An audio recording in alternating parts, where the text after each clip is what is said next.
Etong si Sara Duterte kaya papalag sa debate dito kay Lovely Granada? Mukhang malabo, ano? Mukhang malabo mga pre kasi matalino, legit po, matalino po itong babaeng ito. Diba? Matalino po. Si Sara wala. Mukhang aso lang sa kanto. Okay? Tapos, si Lovely Granada, binabanatan po ng mga DDS na mga kakampi ni Sara Duterte. Tapos, ang banat nila, panlalait agad. Physical appearance, tinitingnan yung physical appearance mo. Yun agad yung banat nila. Anong connect sa physical appearance ng tao doon sa totoong issue? Oh, may connect ba? Diyan po natin mapapatunayan na maliliit po talaga yung utak ng mga DDS. 'Di ba? Basta DDS po mga bobo yan. Oo. Hindi sila nagpo-focus dun sa issue eh. Nanlalait agad ang mga pangit. Ay, hindi po ako nauna manlait ha. Promise back lang ako. Ay, nanlalait agad. Nilait po sila Briganada. Yung ngipin daw ni Lovely, ganito, ganyan. Ang dami pa. Basta iniisa-isa po nila. Di nila tinitingnan yung sarili nila na mukha silang basura. Di ba? Oh, so ito po yung video ito, panoorin po natin at bigyan po natin ito ng reaction mga pre. Yan, so hindi pa po nakakapag-like, share, subscribe. Oh, mag-like, share, subscribe na po kayo para naman po ay maging updated po kayo sa mga uploads natin. Ayan may TikTok, Facebook po tayo dyan, so tuloy po tayo. Recently, Lovely, you challenged Vice President Sara Duterte to a public debate. Tell us the context of that. Ano ba yung kwento doon? Actually, so I've been making contents and I've been reacting to issues, right? Wala na. Medyo slang-slang na to si Lovely Granada. Medyo slang-slang na pag nagsalita. Pero si Sara Duterte, pag nagsalita yan, ito.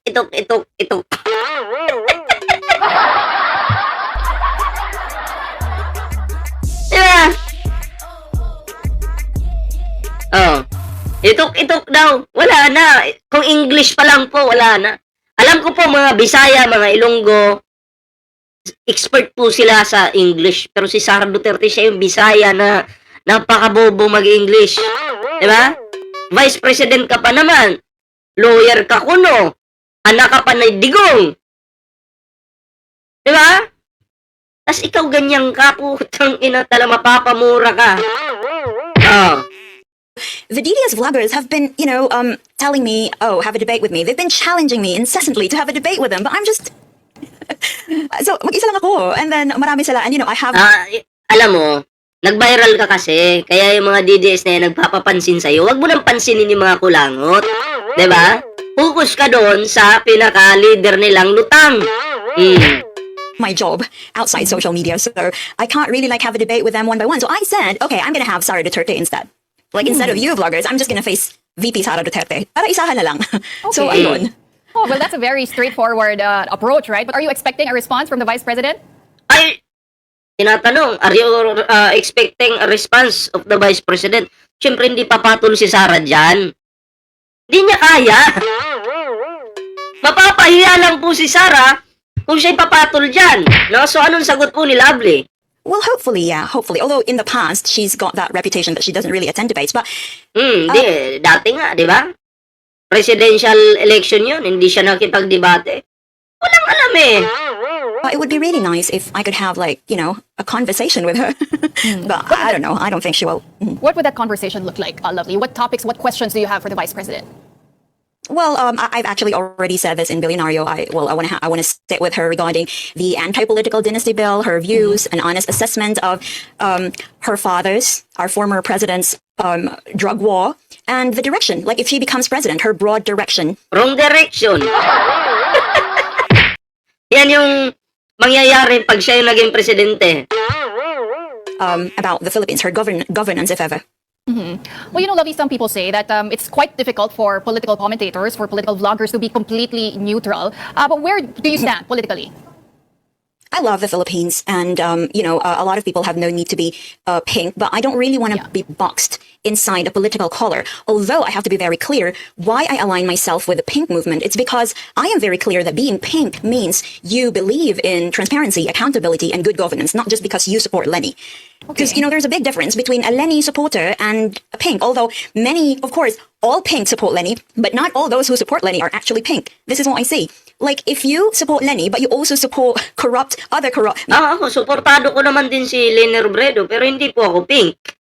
'Di ba? Ganun po yun. Basta maganda yung pamumuno ng isang tao, suportahan po natin. 'Di ba? Corrupt politicians, then maybe you're just a Lenny supporter. You're not really pink. Okay. So, and I say that, if you love the Philippines, of course, you would believe in transparency, accountability, and good governance. So Well- my being pink is being pro-Philippines. That's where I Pro-Philippines stand. and pro-good governance. But lovely, it's no secret. We do know that Mindanao is often associated as a stronghold of the Dutertes. How do people in your own community respond when they hear your views? Most of them are angry, I guess. They're angry, they're hostile. They're uncomfortable, but I also receive a lot of, I've been flooded with lots of support from fellow Kabisayaan, fellow Bisaya. Kasi when I say Bisaya kasi, it's not just Cebuano eh. It composes of other Bisaya na iba din yung language. May mga Hiligaynon, ganon. They've been flooding us with support. And may parang nakikita na nga akong movement ngayon na, they're standing up and they're saying, Bisaya ko, pero dili maka Duterte. Kasi Yes. Siyempre, meron talagang ganun. Ako, Bisaya ko, pero di man ko makaduta eh. Diba? Hindi porket wag yung sasabihin kasi lahat ng Visayas, Mindanao, ay mga Duterte. Hindi po. Hindi po kami sumasama sa mga tanga. Suportado po namin yung matinong gobyerno, hindi po yung corrupt at magnanakaw. 'Di ba? Ayaw namin sa mga Duterte kasi ang yayabang. Wala pang napatunayan eh. it's been quite a long time that we have this, kumbaga, may reputation yung Vismi na Soli Duterte eh. But no, people are now standing up saying, Bisaya ako, pero dili maka Duterte. Ganon. Yeah, so that's interesting. So you think there's room for political diversity in a region like Mindanao that, as we Yes. mentioned, is often associated as the bailiwick, no, the stronghold of the Duterte family. Yes, I believe we are breaking the echo chambers. Marami actually ang silent, hindi lang nagsasalita because, iba kasi kapag when you speak against the Dutertes, the people around you are very hostile, very aggressive. They would even, attack you and even your family. And that's what's happening to me right now. Pero no, Ano sila, yung manlalait, pero sa akin, di kayo obra, putang ina. Ako yung laitin nyo, buong lahi nyo, damay eh. Kayo mga DDS kayo, mag-practice muna kayo, ha? Hindi, pagdating sa mga ganyan, burdagulan, tangina. Dumi lang kayo ng puwet ko. ang nakikita ko ngayon, Pero ito sila, hindi pumapalagyan, syempre, di ba? Kasi ayaw nilang patulan yung mga kulangot na tulad nyo, di ba? Kaya ako kasi sinusunog ko yung mga kulangot na tulad nyo eh. more that they're doing that, mas marami actually ang napupukaw. At mas nakikita nila na, ayun, oo nga, no? Parang napaka-toxic ng grupong ito. Parang hindi kailangan mamayagpag itong mga ganitong klaseng tao. Well, lovely, in Philippine politics, people can be very loyal to a certain leader or to a certain group, ano? What's your take on that? And where do you think this level of loyalty comes from? Well, I believe masyadong mahirap. It's really difficult to actually get rid or eliminate this personality politics. And, when you are poor and when you do not really have access to education, just a little help, bigyan ka lang ng bigas, bigyan ka lang ng pangkain, yung loyalty nasa politiko na. So I really hope na we will progress more. We will move forward as Filipino people on this, no? Na wag nating bigyan, wag natin, I will have to speak in Filipino para mas marami pong makarelate. Go ahead. Okay lang po ba, Miss Pao? Yes, go ahead, lovely. So ayun. Yeah, and so wag natin isipin, I really want to encourage people na wag natin isipin na utang na loob natin sa mga politiko yung tulong nila. That's actually the bare minimum. Yun ang Pero yung iba, iniisip nila, utang na loob namin ito kay Bongo. Kasi may malasakit. Okay nang inang yan. Dapat isigaw nyo rin.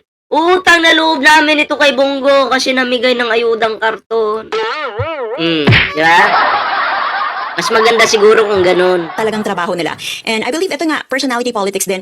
Naniniwala ako na itong mga taong to, may personal sila na connection sa mga politikong ito. And so they remain loyal. Kahit pa, may mga balita challenging their accountability, challenging their reputation, hindi sila, parang para sa kanila paninira yun eh. Pero ayun, sana ma-break natin yun kasi matagal na tayong baon, and habang And when we remain in this situation, mahirap na umahon bilang mamamayang bilang bansang Pilipinas. So, ayun, maganda yung mga sagot ni Lovely Granada doon. Talagang, katotohanan at maayos po, no? Hindi bara-bara yung sagot. At yun na nga, no? Ang tanong dito, mga pre, si Sarah kaya papalag dito? Sa tingin ko, mukhang malabo, no? Kasi mahina lang po yung laman ng utak ni Sarah. Oo, hindi niya po kaya ito. Matalino ito, no? Itok versus ito, naku, malabo. Kayo, sa tingin nyo, papalag ba o hindi? And paki-comment nyo naman para mabasa po natin. Pero sana, para hindi ka mapahiya, Sarah, pumalag ka. 'Di ba? Oo, kasi expected talaga namin bobo ka no? Bobo ka talaga.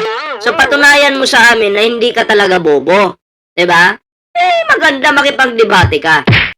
Sara Duterte, pag lumamang ka sa debate, lilipat na ako sa'yo, kakampihan na kita. Oo. Kasi at least napatunayan ko, hindi pala bobo si Sara, nanalo Oo, pero pag natalo ka, Sara, tangina, mumura-murahin talaga yung mumura-murahin ko talaga yung mga DDS. Di ba? Kasi mga bobo di ba? Namana nila yung kabubuhan mo. So kayo, anong reaction dito mga pre? Comment down below para naman po mabasa natin ang inyong kanya-kanyang opinion. Ayan. So next topic po tayo. So hindi pa po nakakapag-like, share, subscribe. Huwag kalimutan mag-like, share, subscribe. At may TikTok, may Facebook po tayo dyan mga pre. Bisitahin nyo lang po yan. Ayan.